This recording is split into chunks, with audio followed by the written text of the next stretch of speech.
Clap it up for GEGE, folks. He really dropped the ball.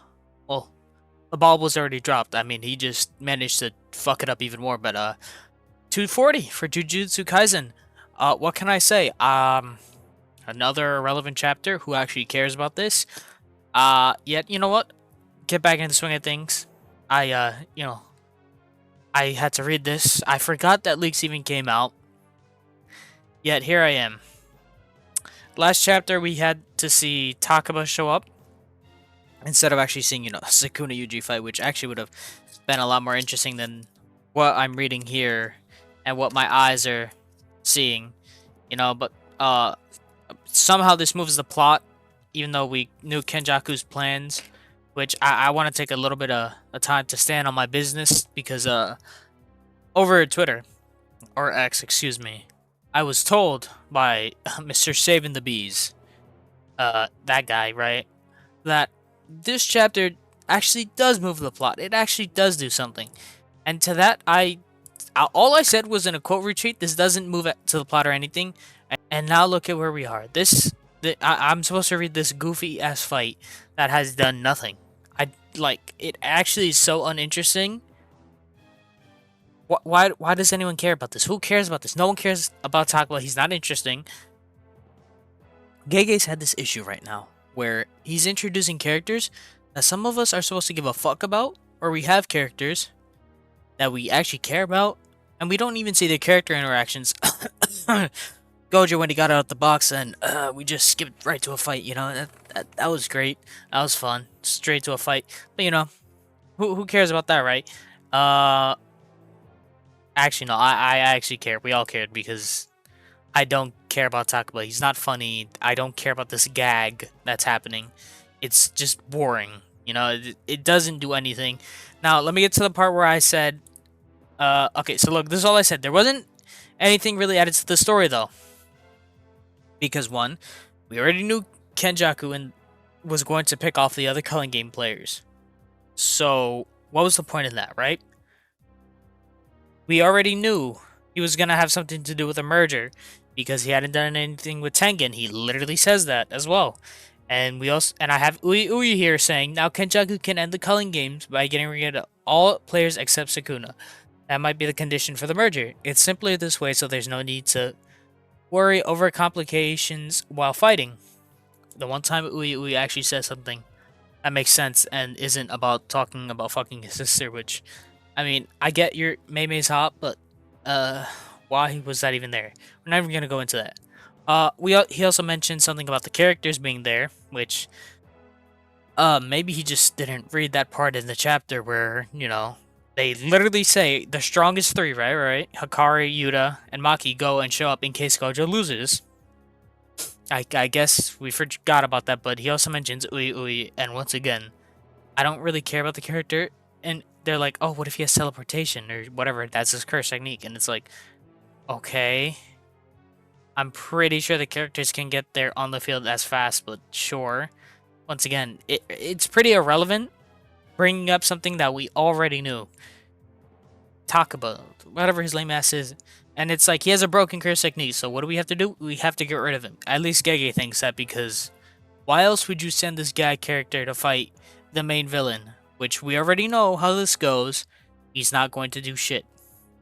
There was a lot of people hyping up Kashimo. He got jobbed in the next chapter. Like, what is happening here? It just feels like I'm stat padding deaths that I don't care about for half of these characters. Kashimo was cool. I didn't care about the fact of his character because guess what? There was no character. He just wanted to do one thing and that was it and just died. People gassed him up because of that one line. This is a funeral for the living, which, cool. Electric powers. Too bad he became a jobber and just died like that and was blowing Sukuna off before the match even started. Wanted to get fucked right then and there on the battlefield, but that's my take on that last whole thing, but yeah, our heroes, do I think they win this or Takaba wins this? No, given how this ends, but all right, chapter starts. Before the Battle of Shinjuku, the angel makes a suggestion about what Okotsu and the others are thinking. Angel starts off by saying, it would be wise to ambush Kenjaku before Gojo's battle. Oh god, I can't read. A Yu-Gi-Oh player here. That's oh yeah, that's what the quote tweet said. I was also a Dragon Ball fan. You know, fair enough. I take the I can't read part because, you know, it's just a common joke. I don't really care about that. But ambush Kenjaku before Gojo Satoru's battle with the Fallen is over. Now, what this is telling me is that their fight was happening as Gojo was doing it. Now, this is why I was thinking, could this not have been before Kashimo showed up? Before Gojo lost? Like, this chapter just doesn't feel like it belongs in the current, like, pace or fight that we are in right now. It just feels like it was just thrown in here because GEGE was like, fuck, I have to write about these other characters that I, have to write about because what am I supposed to do with them? Because you could even tell because Hikari's still here. So that means that they haven't joined Arame or whatever. Angel then says, even if we have victory against the Fallen, if Kenjaku's plan of the great merger between humans and Tengen is achieved, then it would mean nothing. Hikari says, based on the rules added by Kenjaku, killing all players and ending the culling game is a condition for merging, correct? So what is there to worry about? Hikari and I are among the players. This means that Kenjaku will not be able to complete his goal while we fight Sukuna, because, you know... Oh, he'd also have to kill Maki as well, which I don't think he wants to even mess with Maki. Like, have the cast... Well, excuse me. Let me not say he doesn't want to hang with those people, because, you know, the... Kenjaku can clearly do stuff, but for the sake of the story, we're just gonna say he doesn't want to fight them yet, because he doesn't want to reveal too much and hold back. Yeah, holding back. Because Akabe's just thinking, me saying that even if we won against Sukuna, all players from our side would get wiped, so I'll stay quiet. Although they are players, Miwa and others won't join the fight, so there's no point in bringing that up to ruin the mood. Yeah, I find it funny that he just mentions Miwa, which, you know, shout out to that one panel where Miwa is just walking through the colony like she's going to do something insane. Actually does nothing and she's just there. Another wasted character. Thank you, Mr. Akutami. I mean, sure, she was called Miwa the Useless, but it's like, actually, like, what she has done nothing. Besides, have something with Mekamaru, and that's about it. Yuta mentions, what if Gojo loses and Kenjaku ambushes us? I think this would be much better while we are busy with Sukuna.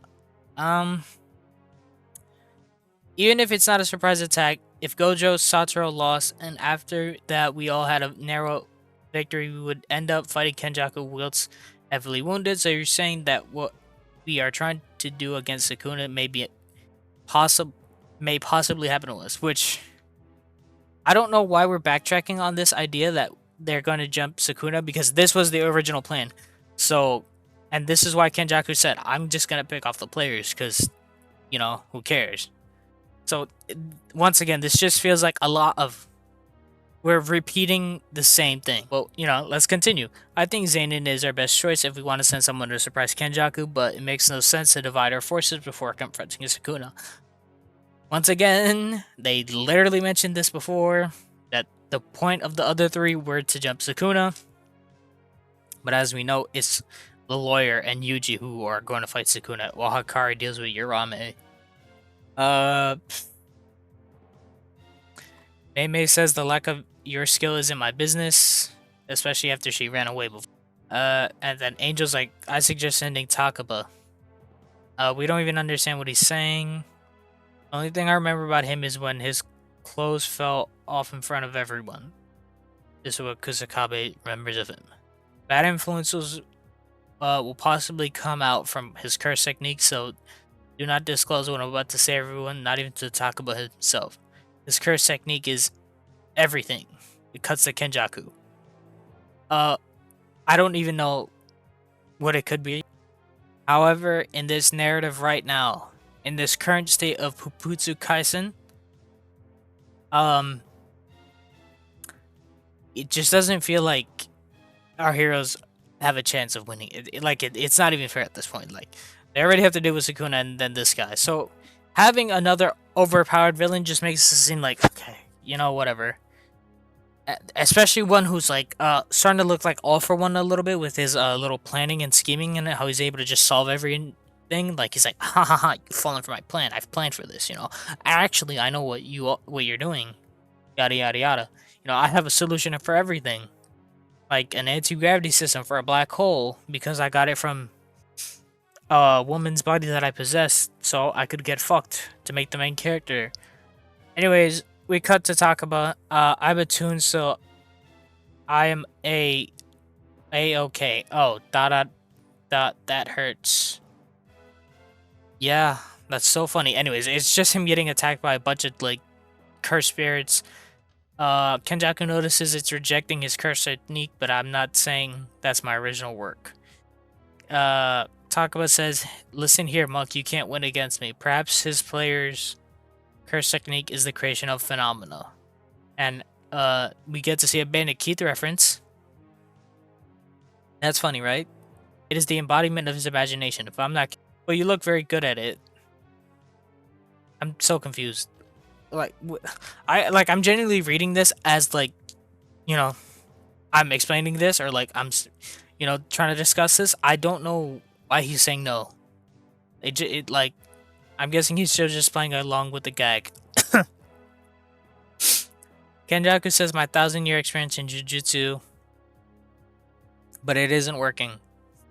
To think there was such an inconceivable player, however, no matter the curse technique, there are always holes. Who are you? Kenjaku asks. He says he's Takaba. I'm not trying to show off, but last year, he made it to the first round of some funny show thing. Kenjaku says, isn't that, a program that was mostly funny because of how bad the performances was? And then, just a joke, I think you're waiting to play the straight man and say I didn't go last. Didn't I? Did it me? What? Bro, what did I know these are like still early translations, but he says just a joke. Think you're waiting to play the straight man and say I got it. I didn't. Me? Like, what does that mean? Would be a little too true, you decadent monk. As I would answer, even an average person can get past the first round, so you are from Nabi Nabi. People tend to say that there's actually a comedian I admire a lot from the era of the talking dogs. Kenjaku is literally me this whole time because I'm so confused as to what is happening. Like I'm genuinely trying to read it and explain what's happening, and I don't know what is being said. Because this is not hitting. This is some of the most boringest shit ever.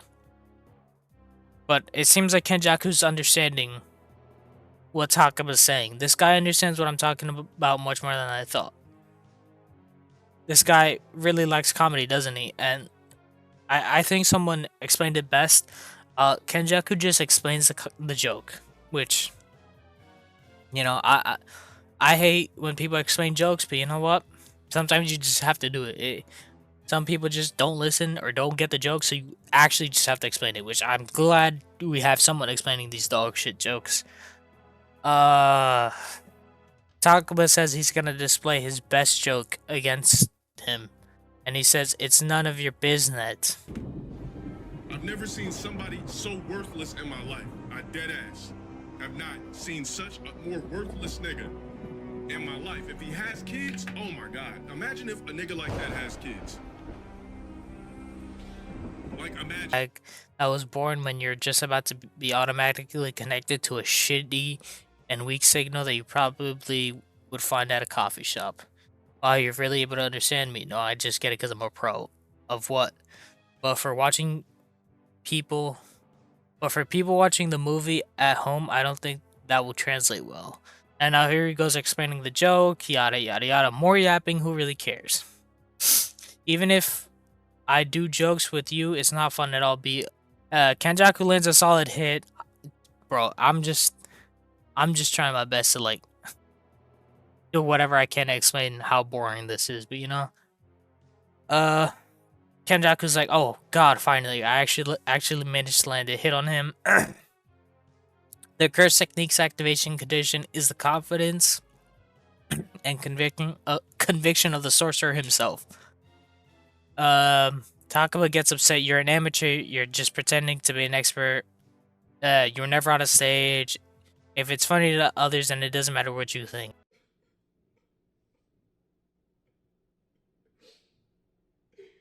This nigga is trash. Takaba gets frustrated and wants to do a funny face contest.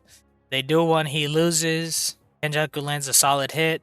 They do a staring contest. He loses again. And now Takaba's like, oh my god, this guy might be funnier than me. What's even happening? What were those he's now Takaba's just talking about the stitches on his forehead, seeing the brain. There are two types of comedians that will always be in demand. Those funny people and those who think they're funny. And then we get to see that one guy that Kenjaku killed. I don't know his name. Don't care. I think he did like the explosion shit, the discount Bakugo. Takaba's like, oh fuck, that could be me right now. Kenjaku's like, what's wrong? Come on, laugh, buddy. You're a comedian. Doing comedy with you is not fun at all. If we don't laugh, how can the audience? Why am I a comedian again? That was the chapter. A bunch of nothing. Nothing. No essence, no sauce. This is just Kenjaku for some reason being able to figure out the technique like right away. Sure, being a pro comedian. Takaba's just being like, oh no, I'm not actually him. I'm not actually funny. Yeah, this chapter, like I said, just provided nothing. And some people were like, oh my god. Or are probably gonna be like, oh my god, you just want action, action, action. No, I would like story. And of course, action because this is an action manga. However, there is no story here. There's nothing happening here. This isn't even a fight. This is just like some gag that GEGE thinks is funny. No one's laughing, by the way. The crowd is silent. This is what, like, his domain expansion would be like that one scene in the Joker movie where he's just looking at you. Like, did no one find my joke funny? Like, that's all it is, where he just turns back to audience. Like, I actually don't understand what this was supposed to be in terms of, like, who at his editing office was like, yeah, this is it. Like, come on now. This is the biggest piece of dog shit. And it's been the biggest piece of dog shit chapters. I don't understand. There was no point in writing this. This just feels like we were, we just gotta take a break after seeing Kashimo get his ass beat for one chapter. Which, okay. But, I'd rather see a little bit more intriguing villain like Sukuna. As much as I dogged on him because of the Gojo stuff in him. But that's more or less because of his way of fighting, and how he said he's holding back despite getting bitched and yada yada yada. I'm sorry, that will always still bother me. It's just such a nasty ick to do Gojo. Oh my god, it didn't do the character right. But yeah, here's Takaba just getting shit on. I don't even. What else can I say about this chapter? But it sucks. Boring, unnecessary. Hopefully, the next chapter is better, or we get a better explanation, or I don't know, just anything at all that wasn't whatever this dog shit was. But yeah, that's been it. That's been it from me, I guess, because there's not really much to talk about. There is no essence in this chapter. But yeah,